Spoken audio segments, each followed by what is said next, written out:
ಎಲ್ಲರಿಗೂ ನಮಸ್ಕಾರ. Amitha's kitchen and life ಸ್ಟೈಲ್ಗೆ ಸ್ವಾಗತ. ನೋಡಿ ಸ್ನೇಹಿತರೆ, ಇಲ್ಲಿ ನಾನು ಮಂಗಳೂರು ಸೌತೆಕಾಯಿ ತಗೊಂಡಿದ್ದೇನೆ.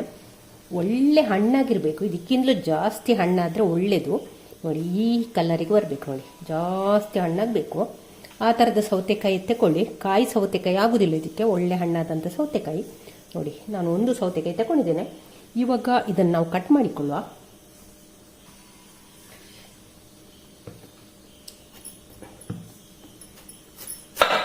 ಫಸ್ಟಿಗೆ ತೊಟ್ಟನ್ನು ತೆಗೆಯುವ.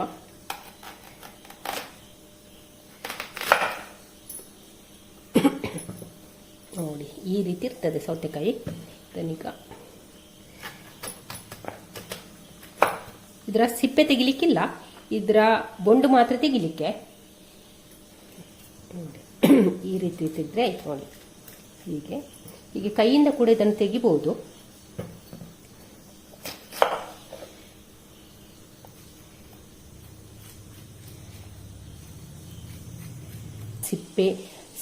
ಸೌತೆಕಾಯಿಯ ಬೀಜವನ್ನೆಲ್ಲ ತೆಗೆದಾಯ್ತು. ಇಲ್ಲಿ ಸಿಪ್ಪೆಯನ್ನು ತೆಗಿಲಿಕ್ಕಿಲ್ಲ, ಚೆನ್ನಾಗಿ ತೊಳೆದ್ರೆ ಆಯ್ತು. ಇವಾಗ ಇದನ್ನು ನೋಡಿ ಹೀಗೆ ಕಡಸ ಹಾಕಿಕೊಳ್ಬೇಕು. ನೋಡಿ ಹೀಗೆ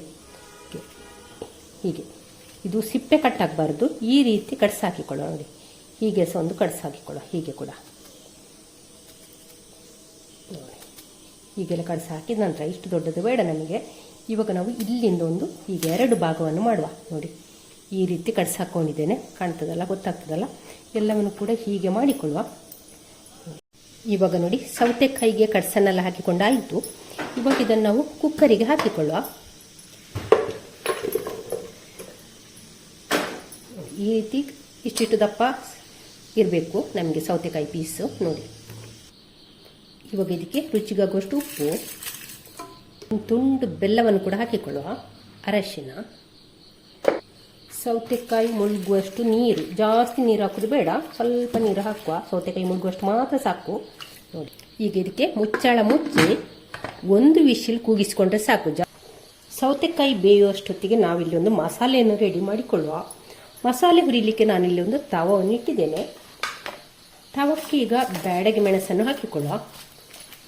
ಬ್ಯಾಡಗಿ ಮೆಣಸು ಹಾಕಿಕೊಳ್ಳುವ. ಒಂದು 5-6 ಬ್ಯಾಡಗಿ ಮೆಣಸು ಹಾಕಿಕೊಳ್ಳುವ. ಅದರ ಜೊತೆಯಲ್ಲಿ ಒಂದು 6 ಕಾಳು ಪೆಪ್ಪರನ್ನು ಹಾಕ್ತಾ ಇದ್ದೇನೆ. ಹಾಕದಿದ್ರೂ ನಡೀತದೆ. ಇದನ್ನೊಮ್ಮೆ ಫ್ರೈ ಮಾಡುವ. ಮೆಣಸನ್ನು ಸ್ವಲ್ಪ ಹೊತ್ತು ಫ್ರೈ ಆದ ನಂತರ ಇಲ್ಲಿ 1 ಟೀ ಸ್ಪೂನ್ನಷ್ಟು ಉದ್ದಿನ ಬೇಳೆಯನ್ನು ಹಾಕ್ತಾ ಇದ್ದೇನೆ.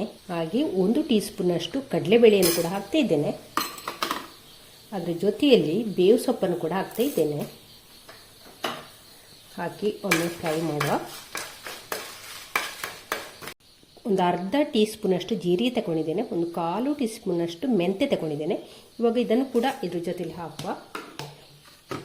ಇಲ್ಲಿ ಉದ್ದಿನಬೇಳೆ ಮತ್ತು ಕಡಲೆಬೇಳೆ ಹಾಕಿ 1 ನಿಮಿಷ ನಂತರ ನಾವಿಲ್ಲಿ ಜೀರಿಗೆ ಮೆಂತೆಯನ್ನು ಹಾಕಿಕೊಂಡ್ರೆ ಆಯಿತು.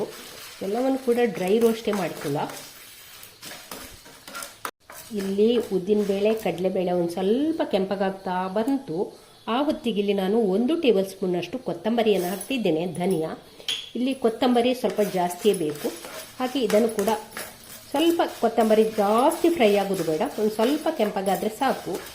ಅಷ್ಟರ ತನಕ ಇದನ್ನೆಲ್ಲ ಫ್ರೈ ಮಾಡುವ. ಇವಾಗ ಇಲ್ಲಿ ನಾವು ಹಾಕಿದ ಸಾಮಗ್ರಿ ಎಲ್ಲ ಫ್ರೈ ಆಯಿತು. ಇವಾಗ ನಾನು ಸ್ಟವ್ ಆಫ್ ಮಾಡ್ತಾ ಇದ್ದೇನೆ. ಹಾಗೆ ಇದನ್ನು ಪೂರ್ತಿ ತಣ್ಣಗಾಗಲಿಕ್ಕೆ ಬಿಡುವ. ಇವಾಗ ಇಲ್ಲಿ ಹುರಿದಂಥ ಮಸಾಲೆ ಪೂರ್ತಿ ತಣ್ಣಗಾಗಿದೆ. ಇದನ್ನು ಮಿಕ್ಸರ್ ಜಾರಿಗೆ ಹಾಕಿಕೊಳ್ಳುವ.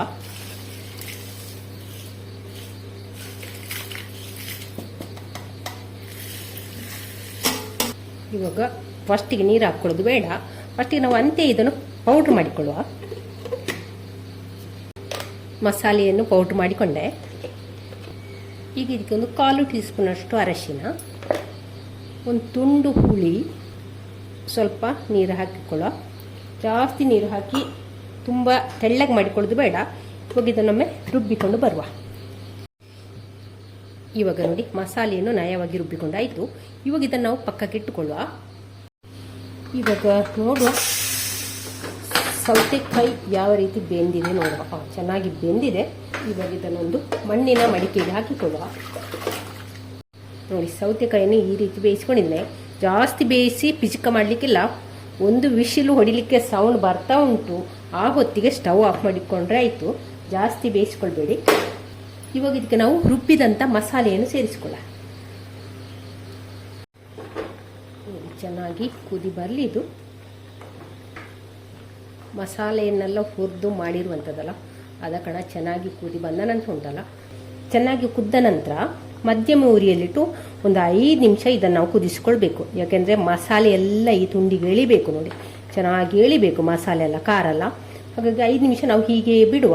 ಇವಾಗ ನಿಮ್ಮ ಸ್ನೇಹಿತರೆ, ಇವಾಗ ನಿಮ್ಗೆ ಅನಿಸ್ತದಲ್ಲ, ಓ ಇದನ್ನು ನನ್ನ ಅಜ್ಜಿ ಮಾಡ್ತಾಯಿದ್ರು, ಅಮ್ಮ ಮಾಡ್ತಾಯಿದ್ರು ಅಂತ ಅನಿಸ್ತದಲ್ಲ. ಹೌದು, ನನಗೆ ಕೂಡ ಅದೇ ರೀತಿ ಅನಿಸ್ತದೆ.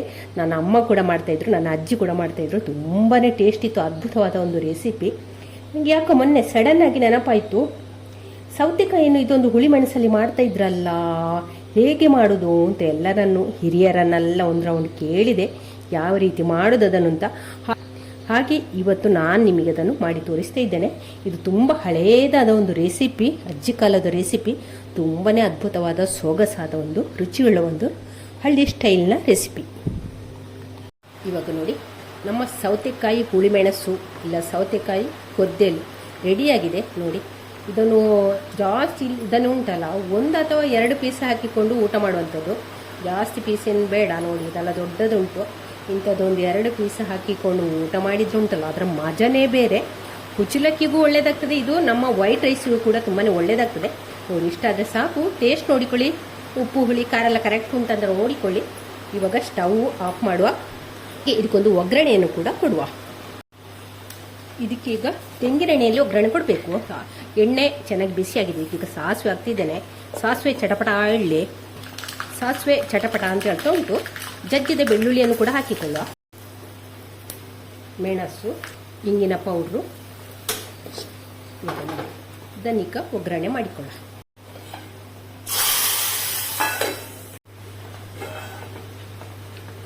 ನಮ್ಮ ಘಮ ಘಮ ಸೌತೆಕಾಯಿ ಕೊದ್ದೆಲು ಇಲ್ಲ ಸೌತೆಕಾಯಿ ಹುಳಿ ಮೆಣಸು ಚೆನ್ನಾಗಿ ರೆಡಿ ಆಗಿದೆ. ವಾವ್, ಪರಿಮಳ ಅಂದರೆ ಸಿಕ್ಕಾಪಟ್ಟೆ ಪರಿಮಳ ಉಂಟು. ನೀವು ಕೂಡ ಒಂದ್ಸಲಿ ಟ್ರೈ ಮಾಡ್ತೀರಲ್ಲ. ಹಾಗೆ ಈ ವಿಡಿಯೋ ಇಷ್ಟ ಆದರೆ ಉಂಟಲ್ಲ, ನಿಮ್ಮ ಫ್ಯಾಮಿಲಿ ಫ್ರೆಂಡ್ಸ್ಗಳಿಗೆಲ್ಲ ಶೇರ್ ಮಾಡಿ ಆಯಿತಾ. ಹಳೇ ಕಾಲದ ರೆಸಿಪಿಯನ್ನು ಪುನೊಮ್ಮೆ ನೆನಪು ಮಾಡಿ ಆಯಿತಾ ಎಲ್ಲರಿಗೂ ಕೂಡ. ಹಾಗೆ ವಿಡಿಯೋ ಇಷ್ಟ ಆದರೆ ಲೈಕ್ ಮಾಡಿ, ಶೇರ್ ಮಾಡಿ. ಚಾನಲ್ಗೆ ಯಾರಾದರೂ ಹೊಸಬ್ರು ಇದ್ದರೆ ಪ್ಲೀಸ್ ಸಬ್ಸ್ಕ್ರೈಬ್ ಮಾಡಿಕೊಂಡು ಚಾನಲನ್ನು ನೋಡಿ. ನಾಳಿನ ಹೊಸ ಬ್ಲಾಗ್ ಅಥವಾ ರೆಸಿಪಿಯನ್ನು ಸಿಗೋಣ. ಅಲ್ಲಿಯವರೆಗೆ take care, bye bye. Thank you ಸ್ನೇಹಿತರೆ.